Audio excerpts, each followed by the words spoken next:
Welcome to the deep dive. This week we're just jumping straight into a geopolitical lightning storm. No kidding. The source material we have lays out one of the most, consequential events in recent U.S. foreign policy. I'm talking about the U.S. military operation in Venezuela, the one that ended with the arrest of Nicolas Maduro. And it was astonishingly fast. So fast, and the sources make it clear that the aftermath has, immediately created these three huge conflicts that are all playing out right now. That's absolutely right. So for this deep dive, our mission is really to cut through all that noise and give you the context you need. We need to sort through the immediate claims of control because, there's a legitimate domestic political process happening that's just being completely ignored right now. Right. And then there are the explicit economic objectives stated by the U.S. administration, which have everything to do with the world's largest oil reserves. And the really big picture. And the big picture, the far-reaching implications of this new U.S. foreign policy approach that, analysts are already calling the Donroe Doctrine for the rest of Latin America. Okay, so let's unpack this. We'll start with the military details, then we'll get into that unavoidable political clash. And finally, we'll look at the long-term economic and strategic goals, because this isn't just a regime change story. No, it feels like the foundation for a whole new way of doing foreign policy in the Western Hemisphere. So if we just look at the event itself, what do the sources say about how it went down? They detail a really rapid, focused offensive. It was launched against various Venezuelan military targets early Saturday morning, January 2nd. And it was clearly timed perfectly to result in Maduro's capture. And the scale of this operation, that's what really tells you how important it was. It was called Operation Absolute Resolve. Right. And the chairman of the Joint Chiefs, Dan Kane, he gave specifics. Over 150 aircraft taking off from 20 different land and sea bases. The logistics of that alone are just staggering. He described it as discreet, precise, and conducted during the darkest hours. That efficiency, it really shaped the narrative right after the capture, didn't it? It really did. President Trump came out and asserted that the first attack was so successful that a second, bigger attack probably isn't needed. But he also said they're prepared for a second wave. So that's a signal. It's not just readiness. It's saying we planned this so well that we met our objectives almost immediately. Exactly, which allowed them to shift straight into the administration phase. So, okay, Maduro is captured. The question then shifts from military action to political control. What was the administration's plan for governing? Well, they staked a very clear claim to immediate direct authority. Trump stressed that Venezuela will stay under U.S. control until a safe, proper, and judicious transition can happen. And the language he used there is really important. Crucial. He made it explicit that they won't allow anyone that does not have the good of the Venezuelan people in mind to take control. Which suggests a long, skeptical oversight period directed by the U.S. And look at who they put in charge of this interim government. That's a huge signal to the whole region. They didn't pick neutral figures. Not at all. That's where the political intent just becomes crystal clear. The leadership was put directly into the hands of two high-ranking U.S. officials. Secretary of State Marco Rubio and Secretary of Defense Pete Hegseth. Right. Naming two figures so deeply tied to the administration's foreign policy immediately tells you that this is about enforcing a specific outcome. It's not about facilitating a quick handover. And what about Maduro? His legal fate? This wasn't framed as just a political removal. They used a very specific legal justification. Oh, they absolutely did. The whole reason for the military action was, legally rooted in law enforcement, not just geopolitics. The administration stated that Maduro and his wife will be tried in the United States. On what grounds? The allegation is that he was the kingpin of a criminal network responsible for trafficking, and I'm quoting here, colossal amounts of deadly illicit drugs into the United States. So that framing, that's the casus belli. That's the one. It's the legal cause they needed for a military operation that, ultimately has much, much broader goals. Okay, so the U.S. has military control. They've appointed their own administrators, and they've laid out the criminal case. But the second their boots hit the ground, they walked straight into a legitimate political mandate that they seem to be just ignoring. And that tension is the core instability going forward. The U.S. plan for military control directly overrides the demands of the actual Venezuelan opposition, the people who've spent years fighting for a democratic solution. So let's talk about those key figures. Maria Corina Machado, who just recently won the Nobel Peace Prize, she put out a statement immediately. And it was a direct challenge to the U.S. transition plan.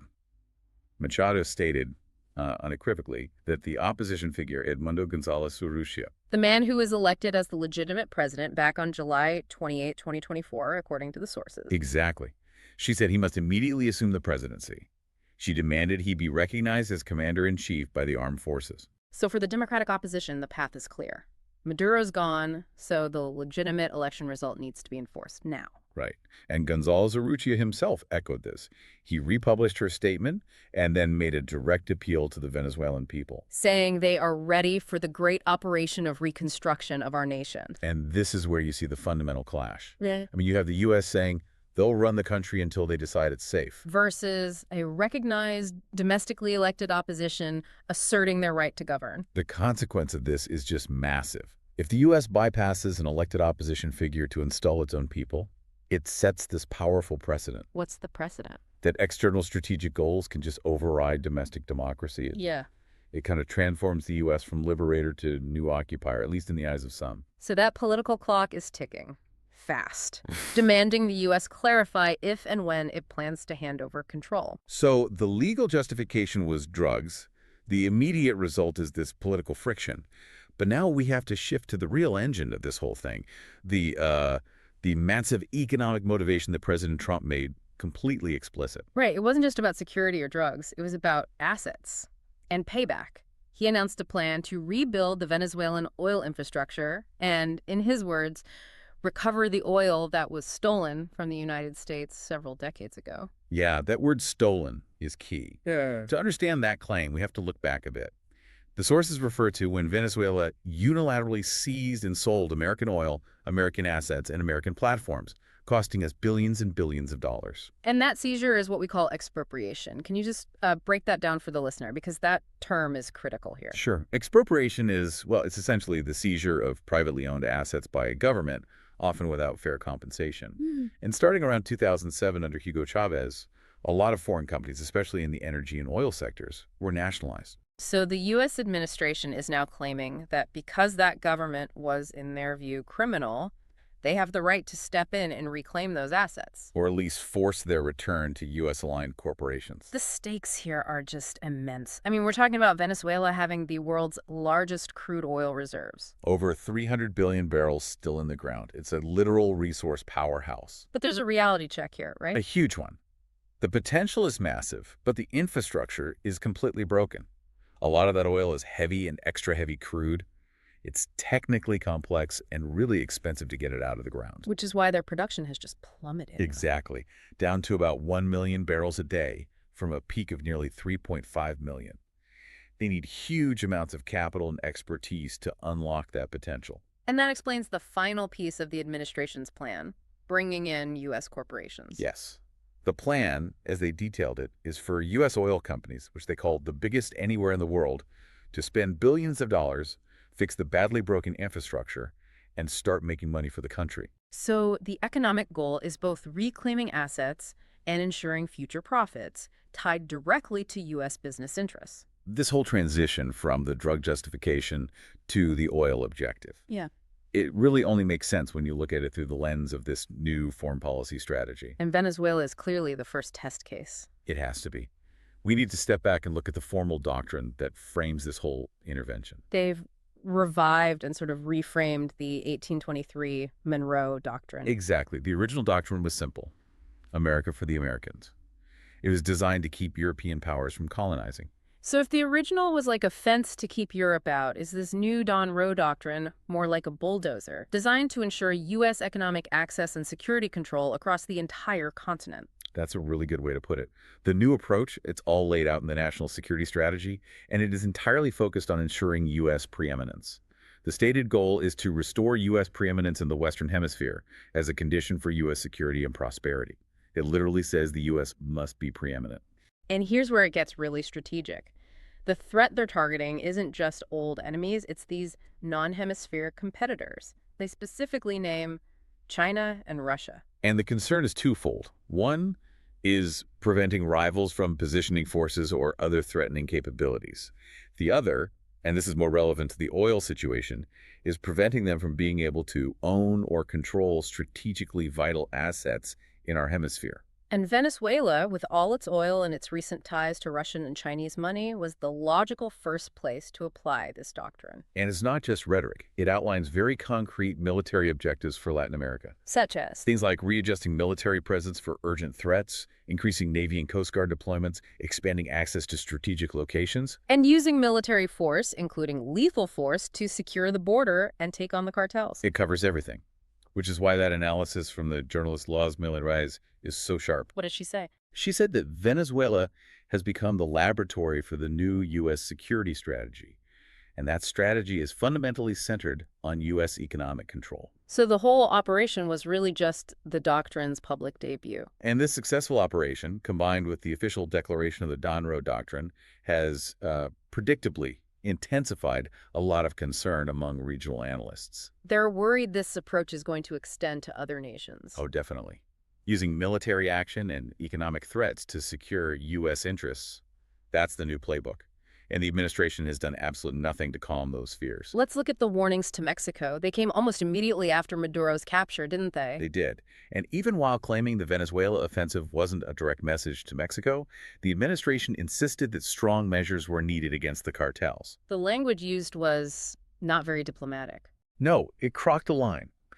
It suggests the administration sees Mexico's internal situation as a direct, hostile threat to U.S. security.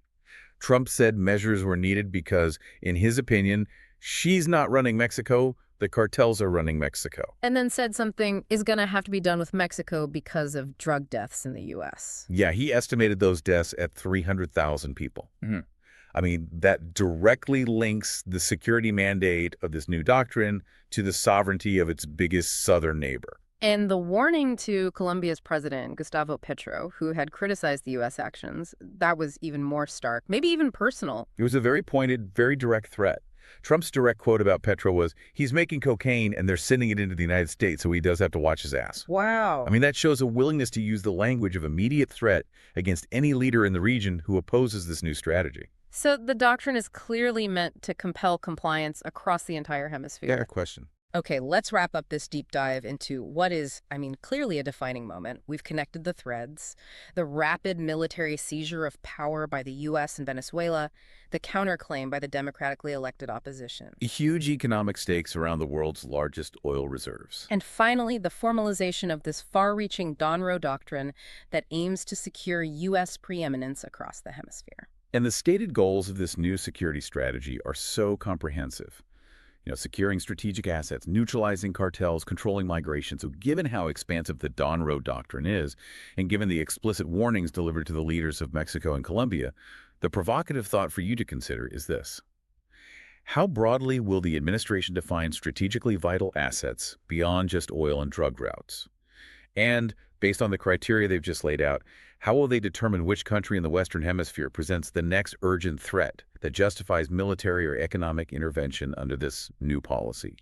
The proving ground has been established.